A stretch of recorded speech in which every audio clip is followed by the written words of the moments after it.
하나님 아버지의 말씀 같이 읽고 나눕니다. 말씀은 시편 62편 전체입니다. 구약성경 845쪽 시편 62편 1절서부터 12절까지의 말씀입니다. 이 말씀을 저와 여러분이 한 절씩 교독하도록 하겠습니다. 시편 62편 1절서부터 끝절입니다. 나의 영혼이 잠잠히 하나님만 바라며 나의 구원이 그에게서 나오는도다. 오직 그만이 나의 반석이시요 나의 구원이시요 나의 요새이시니 내가 크게 흔들리지 아니하리로다. 넘어지는 담과 흔들리는 울타리 같이 사람을 죽이려고 너희가 일제히 공격하기를 언제까지 하려느냐.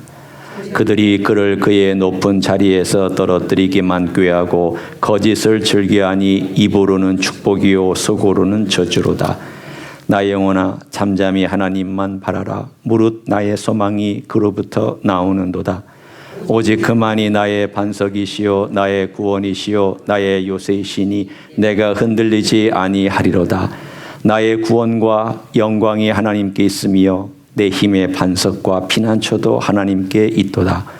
백성들아 시시로 그를 의지하고 그의 앞에 마음을 두어라. 하나님은 우리의 피난처시로다. 아 슬프도다. 사람은 입김이며 인생도 속임수이니 저울에 달면 그들은 입김보다 가벼우리로다. 호학을 의지하지 말며 탈취한 것으로 허망하여지지 말며 재물이 늘어도 거기에 마음을 두지 말지어다. 하나님이 한두 번 하신 말씀을 내가 들었나니 권능은 하나님께 속하였다 하셨도다. 주여 인자함은 주께 속하오니 주께서 각 사람이 행한 대로 갚으심이니이다. 아멘. 제가 한 가지 질문으로부터 설교를 시작하려고 합니다. 우리 안에는 괴물이 있을까요?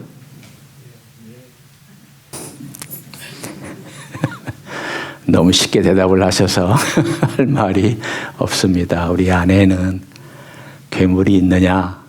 네, 괴물이 있습니다. 어떤 괴물이냐?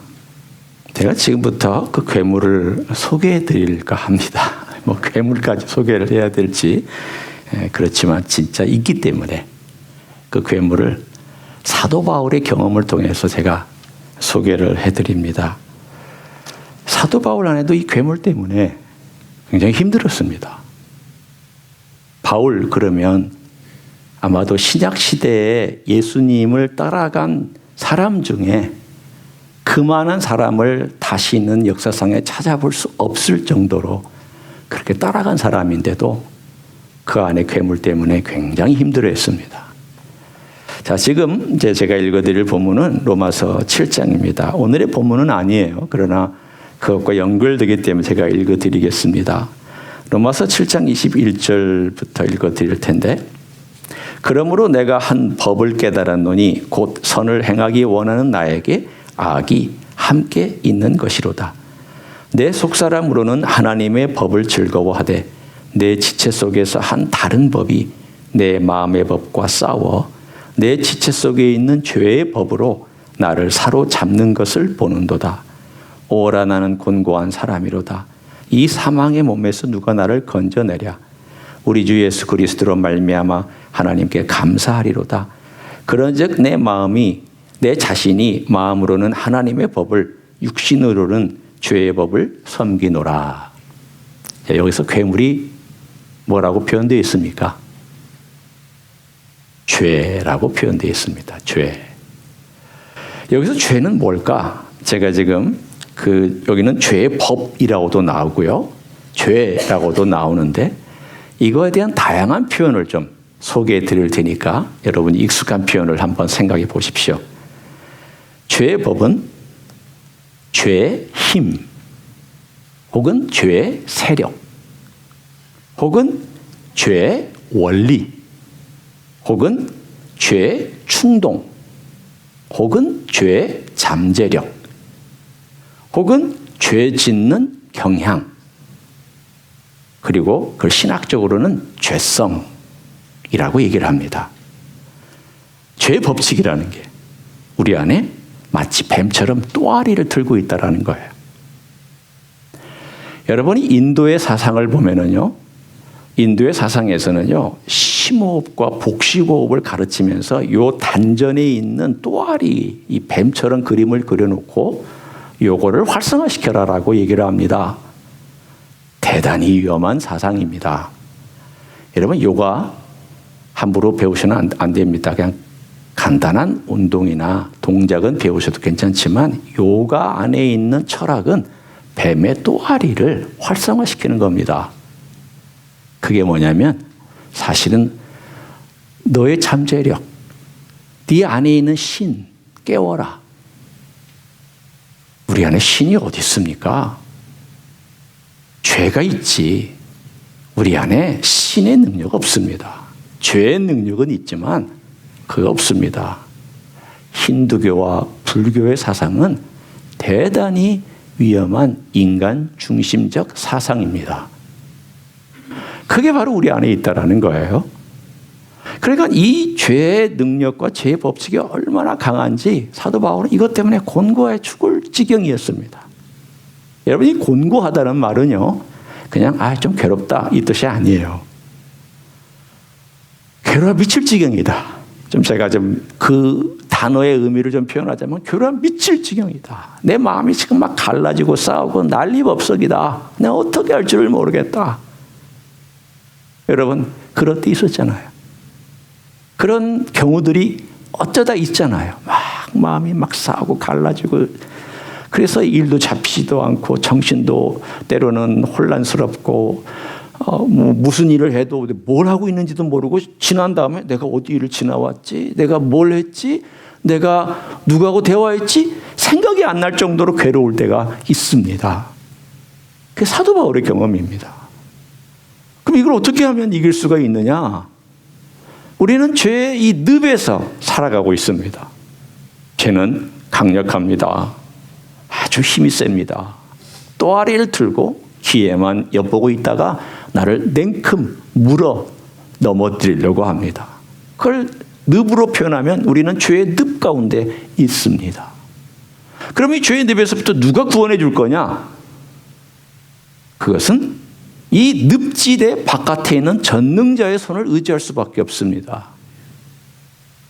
오늘 다윗이 기도하고 있는 내용도 그것입니다. 하나님, 제가 지금 허우적거립니다. 환난과 역경도 저를 허우적거리는 늪지대지만 이 가운데 제가 인간들이 저를 괴롭게 하고 못 살게 하고 저를 죽이려고 하는 그것 때문에 막 마음에 갈등이 있습니다. 여러분, 사람이 사람을 괴롭게 하면 그 사람 속에는요, 악이 받칩니다. 배반당한 느낌 때문에 막 속이 상합니다. 속상합니다. 괴롭습니다. 사건은 괜찮아요. 그런 대로 견딜만 해요. 일이 어려워지는 것은 그래도 견딜만 해요. 사람이 나를 힘들게 하거나 사람이 나를 배반하거나 사람이 나에게 상처를 주면은요, 그건 정말 정말 괴롭습니다. 다윗이 지금 그 괴로움 속에서, 환경, 조건, 사람들 괴로움 속에서 몸부림치면서 늪지대 바깥에서 자기를 도와줄 수 있는 분을 향하여 기도하고 있는 내용과, 그리고 그 기도를 통하여서 그가 깨달은 내용이 오늘 본문의 이야기입니다. 1절부터 8절까지는 그가 기도하는 내용이고요, 9절부터 11절은 그가 깨달은 내용입니다. 오늘 저는 이것을 통하여서 우리가 다윗이 어떻게 하나님 아버지 앞에 자기의 감정을 드러내며 살았는가라고 하는 내용과 그것이 우리에게 어떤 적용이 되는지에 대한 내용을 여러분과 함께 나누려고 합니다. 다윗은 이렇게 얘기를 합니다. 나의 영혼이 잠잠히 하나님만 바람이야. 자, 여러분이 오늘 이 본문을 보면서 6절까지 이 만자가 몇 번 나오는지 한번 찾아보십시오. 만. 하나님만. 몇 번 나옵니까? 눈으로 쫙 이럴 때는 마치 그냥 제트기처럼 빨리 스케치를 쫙 하면서 훑어가야지. 몇 번 나옵니까? 와, 맞아요. 역시 최근에 졸업한 분이 빨라요. 최근에 공부를 마치신 분이 아주 그냥 1초도 안 돼가지고 쫙 하더니 4번. 맞습니다. 4번 나옵니다. 자, 보세요. 나의 영혼이 잠잠히 하나님만 바라며. 2절. 오직 그만이 나의 반석이시고. 5절. 2절 바꾸고 5절. 나의 영혼아 잠잠히 하나님만 바라라. 6절. 오직 그만이 나의 반석이시요. 만이 4번 나옵니다. 오직 그만이 only라는 뜻이에요. only. 쉽게 얘기하면 누구도, 어떤 세력도, 어떤 군대도 나에게 도움이 안 된다. 재물도, 인간의 조직도, 사람도 나에게 도움이 안 된다. 도움이 되는 것 같지만 안 된다라는 거예요. 오직 그만이. 어떻게 다윗은 이런 고백을 할 수 있었을까요? 그것은 그가 신앙이 좋아서 그랬을까요? 네, 뭐 그럴 수 있죠. 그가 많은 것들을 누려서 그럴까요? 네, 그럴 수 있죠. 그런데 그가 이런 고백을 할 수 있었던 것의 가장 기본은 어디에 있느냐 하면 그의 고백에 있습니다. 그가 뭐라고 고백하는지 한번 보세요. 2절 제가 읽습니다. 그만이 나의 뭐라고 되어 있습니까? 반석이시요 나의 구원이시요 나의 요새이시니. 나의 반석, 이 말은 뭐냐면 믿을만 하다는 거예요. 올라서면, 큰 바위에 올라서면 든든하게 내려다볼 수 있고 내 발을 받쳐주는 든든함이 있다라는 거예요. 사람은요 그러지 못해요. 여러분, 사람 믿고 따라갔다가 어떻게 됐어요? 실망한 적 많잖아요. 예수님은 여러분 실망시키지 않잖아요. 구원, 인간이 구원해 줄 수 있을까요? 못해요. 누가 구원을 베푸시냐면 하나님만이 구원을 베푸세요. 그 다음 나의 요새. 인간은 나를 숨겨줄 수 있어요?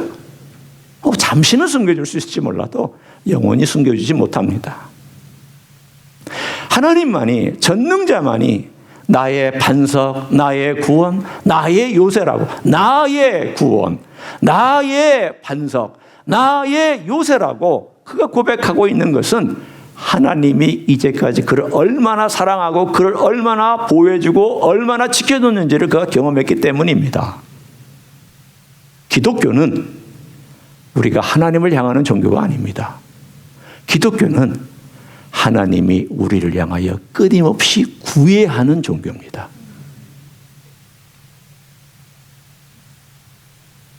내가 하나님을 찾는 게 기독교가 아니에요. 하나님이 나를 찾아오신 거고 하나님이 나를 지금도 찾고 계시는 게 기독교예요.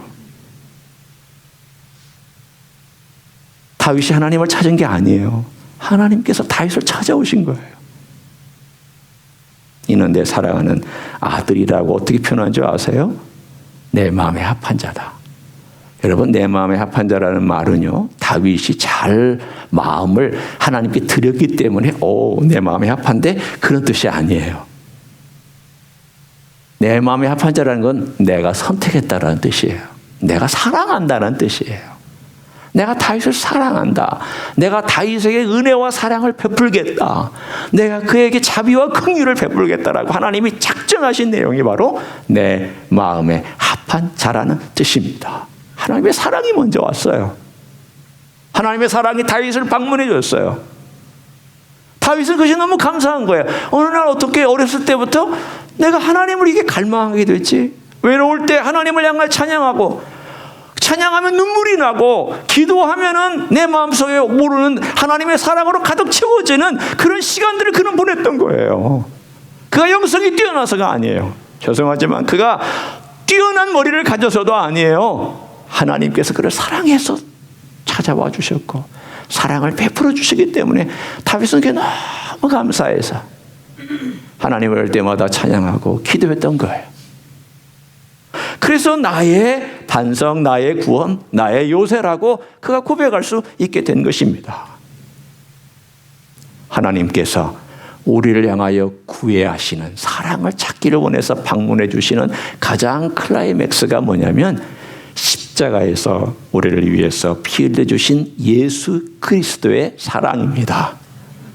그 끊임없는 구애의 현장이에요. 십자가는 끊임없는 하나님의 구애의 현장이에요. 내가 널 사랑하니 날 좀 봐라. 내가 내 아들을 통하여서 너희를 사랑하고 손 벌렸으니 나를 좀 쳐다봐라. 제발 좀 쳐다봐라. 쳐다보면 구원받는다. 구원받는다. 구원받는다. 그게 십자가잖아요. 그 먼저 오셨잖아요. 우리가 죄인 됐을 때 우리를 먼저 찾아오셨잖아요. 지금도 주님은 우리를 먼저 찾아오셔서 기다리고 계세요. 여러분이 예배당에 들어올 때 여기 먼저 누가 와 계신 줄 아세요? 예수님이 계셔요. 여러분이 들어와서 여기서 잠깐 기도할 때 누가 듣고 계시냐면 예수님께서 듣고 계세요. 먼저 와 계세요. 심지어는 고난과 환난, 여기 지금 고난과 환난이 닥쳐왔잖아요. 다윗이 이 고난과 환난 속에 있잖아요. 그런데 이 고난과 환난 속에서 그는 이것을 무슨 징벌이다 혹은 하나님 내가 이렇게 잘못도 안 했는데 이런 것이 나타났다 그렇게 말하지 않아요. 물론 그런 시편도 있습니다. 너무너무 힘들 때는 그렇게 기도하기도 했어요. 왜 이렇게 기도하냐면 거기는 이유가 있습니다. 고난과 환난도 하나님의 사랑을 드러내는 통로가 되기 때문입니다.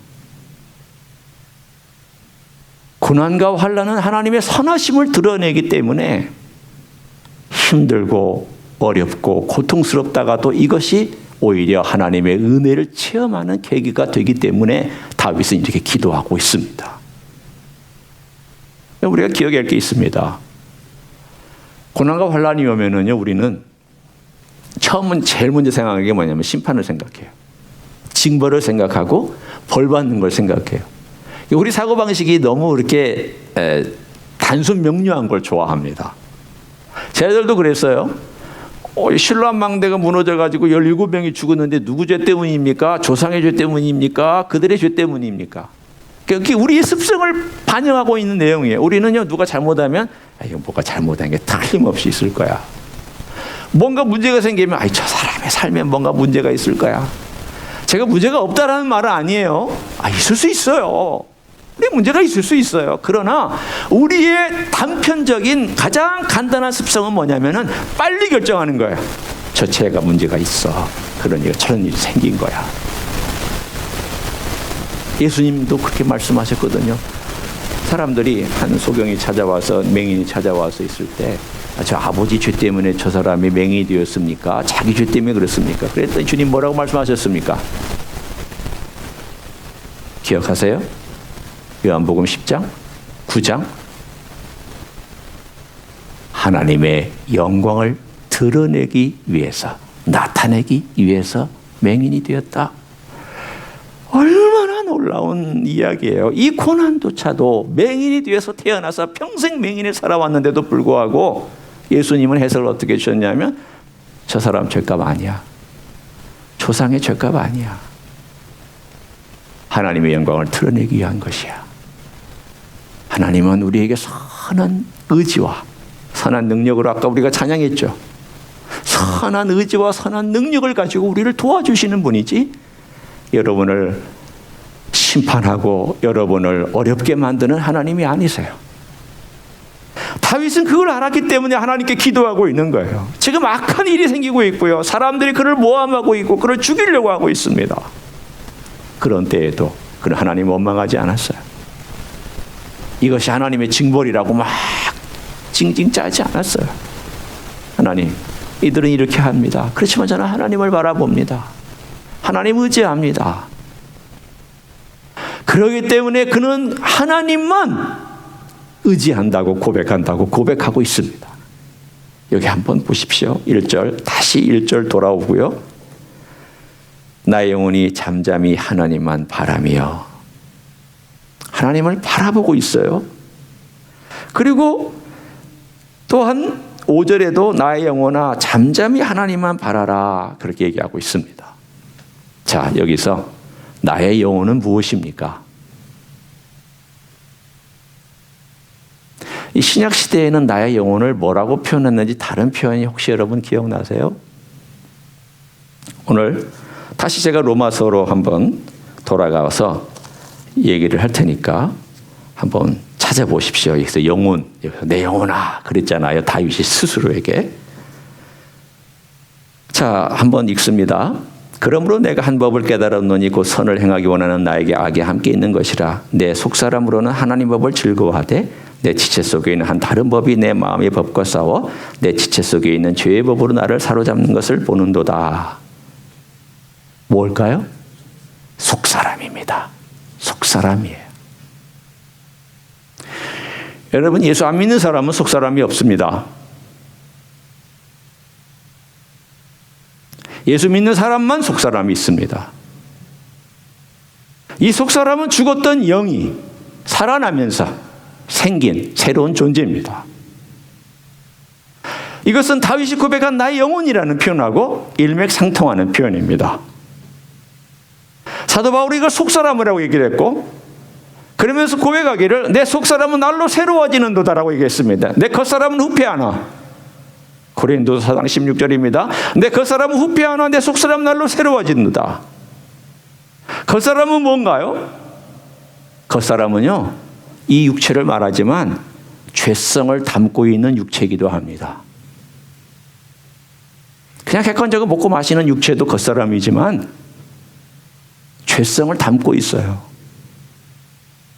그리고는 속사람은 하나님이 주신 예수 그리스도의 생명이 내 안에 들어오면서 거듭난 영이에요. 자, 그러면 지금부터 제가 이 속사람과 겉사람을 좀 여러분에게 보여드리려고 합니다. 보여드리는 게 아니에요. 뭘로 보여주냐면 상징적으로 보여드리려고 합니다. 자, 여기에 겉사람이 있어요. 제 주먹을 보세요. 여기에 속사람이 있어요. 근데 이 겉사람과 속사람은요, 매일 싸워요. 사도 바울이 얘기하는 것처럼 매일 전쟁을 치르고 있어요. 어떨 때는 작은 전투를 치르고요. 어떨 때는 큰 대규모 3차 대전이나 2차 대전 같은 막 전쟁을 치르기도 해요. 이게 민감한 사람들은 알아요, 영적으로. 이게 전쟁이든 전투는 치르는데 그 가운데 딱 놓여 있는 게 뭐냐면 마음이에요. 그러니까 이 속사람이 영향을 미치고 있는 것도 마음이고, 이 겉사람의 이 죄성이 뿌리를 내리고 있는 것도 마음이에요. 그러니까 이 마음을 놓고 속사람과 겉사람이 싸워요. 쉽게 얘기하면 공통적으로 이렇게 지금 전쟁터를 두고 땅 따먹기를 하고 있는 거란 말이에요.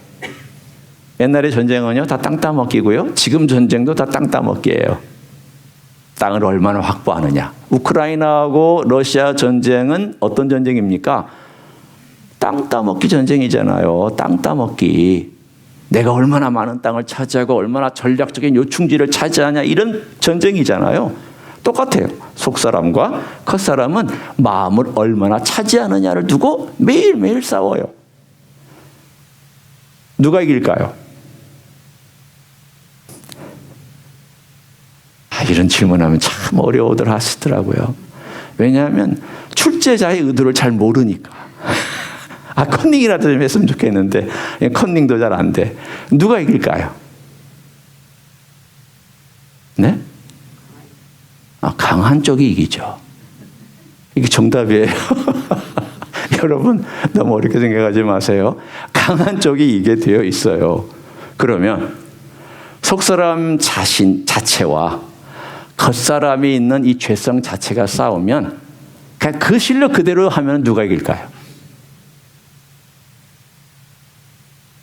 이건 또 색다른 질문이네. 그 실력 자체로 하면은요, 겉사람이 이겨요. 여러분, 속사람이 절대 못 이깁니다. 절대 못 이겨요. 우리가 오해하지 말아야 될 게 있어요. 예수 그리스도를 믿으면 내가 신앙생활 10년 하고 20년 하고 30년 하면 속사람이 강건해져서 언제든지 이길 수 있다. 땡. 내가 20년 하면은요, 20년만큼 이 죄성이요, 교묘해져요. 30년 신앙생활하면 그만큼 이 죄성이 여러분을 속일 수 있도록 지능이 발달해요. 마치 AI 같아요. 아주 교묘하게 발전하고요, 아주 절묘하게 여러분을 속여요. 신앙생활 많이 한 사람도 속아요. 저도 속고 저도 이거를 어떨 때는 컨트롤 못할 때도 많아요. 여러분도 마찬가지예요. 왜 그런 줄 아세요? 이게요, 죄성도 내가 영적으로 성장하는 만큼 죄성도 그만큼 힘을 가지고 나를 속이려고 발전시켜 와요.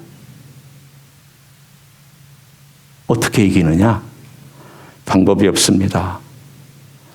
이것은 내 능력으로 이길 수 없습니다. 성령님의 능력으로만 이길 수 있습니다. 이게 어떻게 태어났는데요? 성령께서 내 안에 오실 때 이게 태어났죠? 그러면 내가 뭘 먹고 자라야 이길 수 있을까요? 성령의 능력, 곧 예수 그리스도로 말미암아 내게 주시는 그 성령님의 공급해 주신 것을 내가 받아야 이길 수 있어요. 그러니까 이거 없이는 절대 못 이겨요. 내 힘으로 속사람이 날로 새로워진다고요? 아닙니다. 속사람이 새로워지지 않는 사람도 있습니다. 속사람은 처음에 아기였다가 그 다음에 아동기를 거치고 그 다음에 청년기를 거치고 그 다음에 장년기를 거쳐서 성숙해야 되는데 어떤 사람은 아동기에 딱 멈춘 사람이 있습니다. 속사람이. 이런 사람은요, 싸워서도 못 이기고 작년에 가서도요, 역시 자기 힘으로 못 이겨요. 그러나 자라나는 건 틀림이 없어요. 자라야 돼요. 오늘 다윗이 얘기하고 있는 이 속사람, 내 영혼아, 내 속에 있는 내 영혼아, 하나님을 바라보고 있는 내 영혼아, 깨워서 하나님을 바라보도록, 신약적으로 얘기를 하면은 성령의 도움을 의지하도록 계속 나 자신을 요청해야 돼요. 나에게. 제가 만약 저에게 스스로 얘기한다면, 수영아, 이 속사람아, 너는 네 힘으로 이길 수 없다. 그러니 하나님을 바라봐야 된다. 그리스도를 바라봐야 된다. 그리고 성령님을 의지해야 된다. 그래야만 네가 네 속에 있는 이 죄성을 이길 수가 있다. 이것이 다윗이 고백하고 있는 내용이에요. 여러분, 이게 신약하고도 연결되어 있어요. 다윗을 보세요. 오직 그만이 나의 반석이시다. 그만이 나의 산성이시다. 그만이 나의 구원이시다. 그리고 내가 잠잠히 바란다. 잠잠히 바란다. 사랑하는 성도 여러분, 그리스도를 바라지 아니하고는 우리의 삶 속에 있는 이 씨름에서 이길 수 있는 길은 없습니다. 없어요. 제가 단정합니다. 여러분, 절대 이기지 못합니다. 그리스도만 의지하고 성령께서 그리스도의 능력을 내게 부어주시기 위해서 간구하는 사람만 이길 수가 있습니다. 이 사람이 성령님을 의지하고 자기 영혼이 하나님을 바라보고 있으면 어떤 결과가 있는지 한번 보세요. 이게 9절부터 12절이에요. 이 사람은 하나님에 대해서 알게 되고요, 사람에 대해서 알게 돼요. 하나님에 대해서 배우는 건 뭐냐면 11절과 12절이 있습니다. 이 시편의 결론이죠. 한번 같이 읽어볼까요? 하나님에 대해서 뭘 발견했는지를 한번 같이 보도록 하겠습니다. 시작. 하나님이 한두 번 하신 말씀을 내가 들었나니 권능은 하나님께 속하였다 하셨도다. 주여, 인자함은 주께 속하오니 주께서 각 사람이 행한 대로 갚으심이니이다. 아멘. 잠잠히 하나님을 바라보고 하나님을 의지했더니 그 영혼 속에 하나님께서, 성령께서 말씀해 주셨습니다. 다윗아, 권능은 내게 속했다. 내가 알아서 해줄게. 네가 나에게 맡겼으니 내가 널 도와줄게. 네가 내 이름을 불렀으니 내가 개입할게. 권능은 내게 있다. 염려하지 마라. 두려워하지 마라. 두 번째, 인자함도 내게 있다. 네가 행한 대로 내가 너에게 줄 것이다. 무슨 뜻입니까? 네가 나한테 간구했고 나를 의지했고 기도했으니 내가 좋은 것으로 갚아줄 것이다. 여러분, 하나님을 의지하지 않으면 이 세상의 싸움에서 이겨낼 방법이 없습니다. 방법이 없어요. 감정 다 하나님 앞에 토로하시면서 나가셔야 돼요. 다윗은요, 자기 감정 숨기지 않았습니다. 우리가 왜 사람에 대해서 객관적인 생각을 갖지 못하냐면 하나님 앞에서 모든 감정을 쏟아놓지 않기 때문이에요. 잘 들어보세요. 다윗이 한 행동을 어떻게 했는지 제가 다시 읽을 테니까 한번 곰곰이 생각해 보세요. 8절을 보면 백성들아 시시로 그를 의지하고 그의 앞에 마음을 토하라. 하나님은 우리의 피난처시로다. 토한다는 게 뭡니까? 쏟아내는 거예요. 토해내는 거예요. 자, 여러분 감정 속에 누군가를 미워하는 게 있어요. 도무지 용서가 안 돼. 그 사람 보면 막 화가 나고 제일 좋은 방편은 뭐예요? 얼굴 안 보는 거죠. 아마 그리스도인이 제일 잘하는 것 중에 하나가 미우면 얼굴 안 보는 거. 그러고 나서 속으로 그렇게 스스로 위안하죠.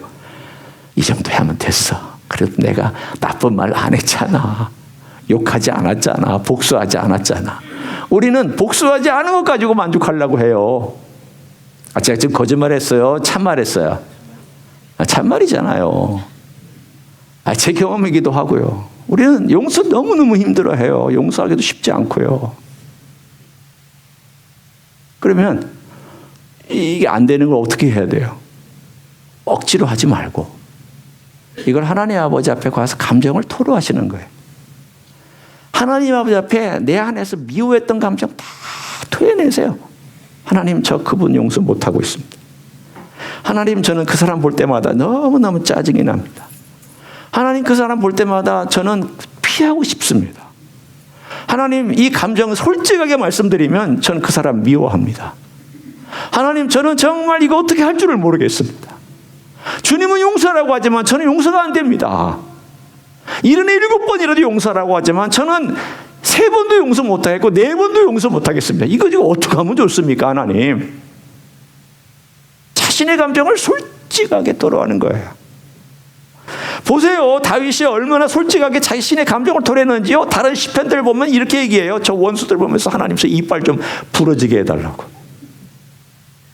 여러분 생각해 보세요. 아니, 거룩한 다윗이, 성자라고 한 다윗이, 선지자라고 명칭 불림받은 다윗이 하나님 앞에 기도할 때만큼은요, 잔인해요. 잔인해.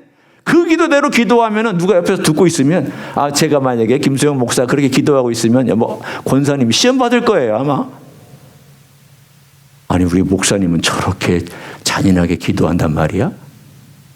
다윗이 그랬다니까요. 여러분 시편을 읽어보세요. 다윗은 솔직하게 기도했어요. 왠지 아세요? 그 언어 속에 자신의 감정을 담아 하나님께 달했던 거예요. 사람에게 안 했어요. 하나님께만 했어요. 그리고는 기다리는 거예요. 하나님, 왜 이런가요? 저를 좀 도와주세요. 제가 어떻게 해야 돼요? 잠잠히 기도하고 나서 하나님을 바라보고 그가 기다리고 있을 때 하나님께서 이렇게 말씀해 주시는 거예요. 다윗아, 내가 너에게 일러줄 말이 있다. 그러면서 다윗이 깨달은 말이 바로 오늘 그 9절부터 12절 가운데 제일 중요한 말이 11절과 12절이잖아요. 권능은 내게 속했다. 인자도 내게 속했다. 내가 알아서 해줄게. 내가 이 모든 거 다 할게. 그리고는 그 앞부분에 인간에 대해서 깨닫게 해주신 게 있어요. 그게 뭐냐면 9절과 10절이에요.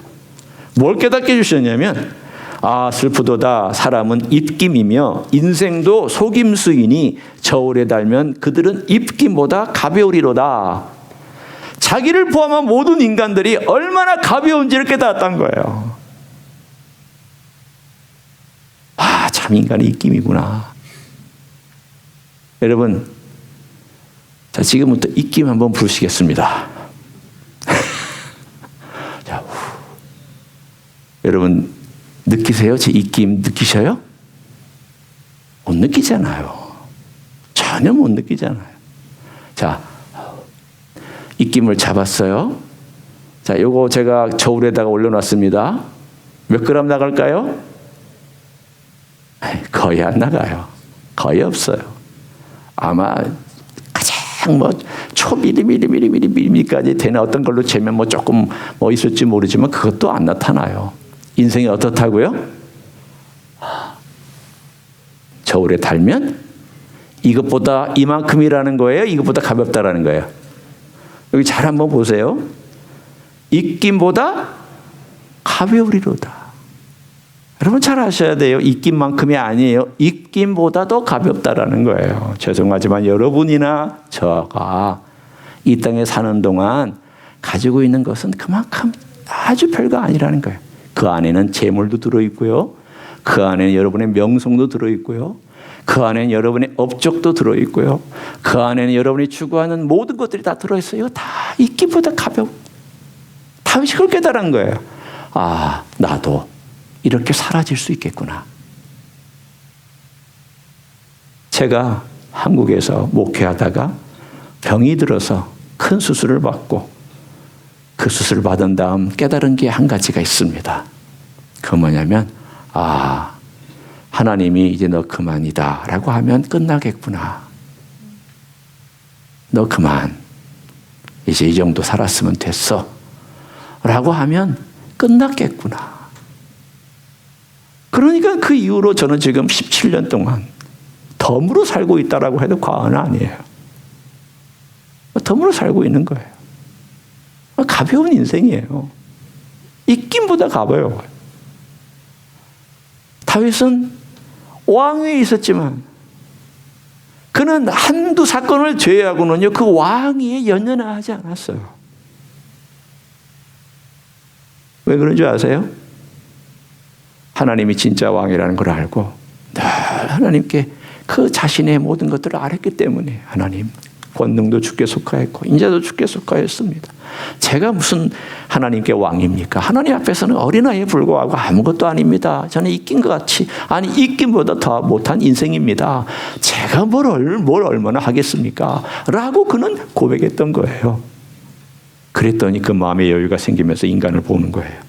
인간을 보면서 인간이 입김이구나. 그러나 사랑할 대상이라는 걸 알았어요. 어디서 그게 있는지 제가 말씀해 드릴까요?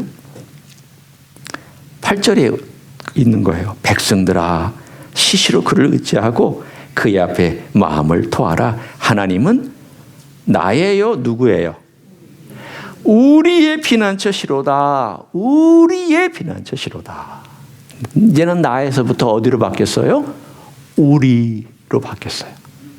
나의 피난처, 나의 산성, 나의 반석, 나의 구원이 우리의 구원, 우리의 피난처, 우리의 산성으로 바뀌었잖아요. 다윗이 가지고 있는 마음이 자기 자신의 고난과 아픔에 국한되어 있다가 갑자기 시야가 넓어지면서 하나님이 보이고 인간이 보이고 나서 우리 하나님이라고 바뀌면서 그의 기도가 오늘 여기에서 나타나 있습니다. 오늘은 한 가지만 여러분 한 주 동안 연습하기를 원합니다. 앞으로 3주 동안 구체적으로 우리가 그럼 감정을 어떻게 훈련해야 됩니까? 이것 좀 나눌 텐데 구체적으로 오늘은 하나님 앞에서 감정을 그대로 토로하는 것을 여러분이 훈련하시기를 원합니다. 비주얼, 고주얼 얘기하세요. 하나님 앞에서 불평해도 괜찮아요. 하나님 원망해도 괜찮아요. 하나님께 여러분 감정을 다 쏟아내세요. 다 쏟아내세요. 남김없이 쏟아내세요. 아니 하나님 앞에 그렇게 살면 안 되잖아요. 아니요, 괜찮아요. 괜찮아요. 제가 장담합니다. 괜찮아요. 쏟아내세요. 감정을 쏟아내는 사람이 건강하게 살 수 있는 출발할 수가 있어요. 다윗은 건강했습니다. 왠지 아세요? 하나님 앞에 자기 감정을 다 쏟아낼 줄 알았기 때문입니다. 참지 마세요. 하나님 앞에 쏟아내세요. 따라서 이번 한 주 동안 이 기도를 여러분이 드렸으면 좋겠습니다. 저를 따라서 이 기도문을 한번 같이 해보도록 하겠습니다. 성령님의 도움으로 제 감정이 훈련받기 원합니다.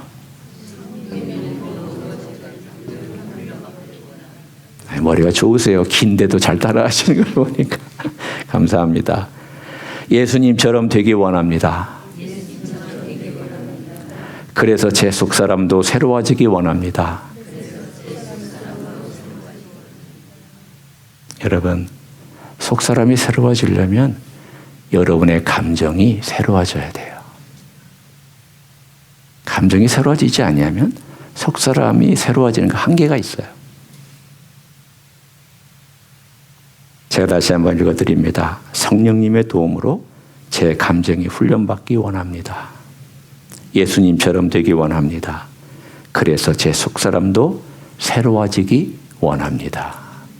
한 주 동안 여러분의 감정을 주님께 드리면서 이 속사람이 새로워지기 위해서 제 감정의 훈련이 되도록 먼저는 하나님께 다 쏟아낼 수 있는 그런 사람이 되기를 원한다고 기도하는 여러분 되시기를 예수님의 이름으로 간절히 축원합니다. 기도하겠습니다.